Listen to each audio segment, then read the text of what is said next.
This is the Thayer Podcast for Monday, February 5th, 2024. There was a time, so many decades ago, when my dad had my attention for a few important moments, like dads sometimes do. He taught me something that's held true for the rest of my life. It's the importance of simply saying, thank you. What he told me was, when somebody gives you something, say thank you. There's nothing quite like the feeling of giving thanks. My dad didn't say that. It took me years to understand. Everybody in the whole universe knows how I appreciate beautiful women.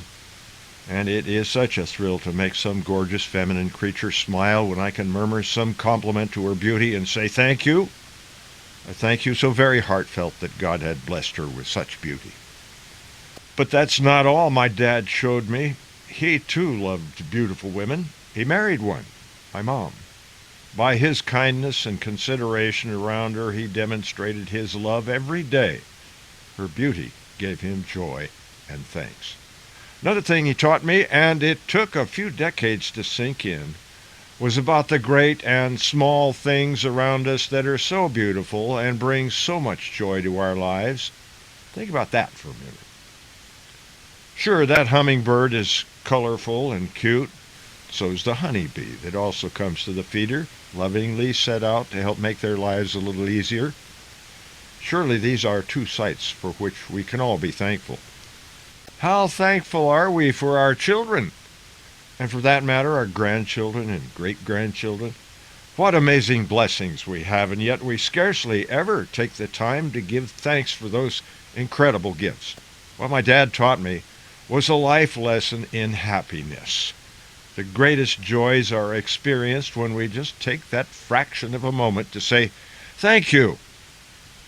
Thank you for life. Thank you for the trees and the grass and the sun and the moon and the air and the wind that blows through it. Thank you for allowing me to live long enough to experience the joys that life has to give. Thank you for allowing me the time to appreciate our presence here. I pray to God and to Jesus and to the Holy Spirit and what we sometimes call the great architect of the universe. And I thank them all for that corny American stuff. Oh, you know, life, liberty, the pursuit of happiness, freedom to worship, freedom to speak freely, freedom to live a long and happy and fulfilling life. And all we need to do in return is say, thank you. It's a fact that happy people live a lot longer than the average lifespan. The people I know that are the happiest are the ones who go out of their way to say, thank you. Improvise, adapt, overcome. Semper Fi.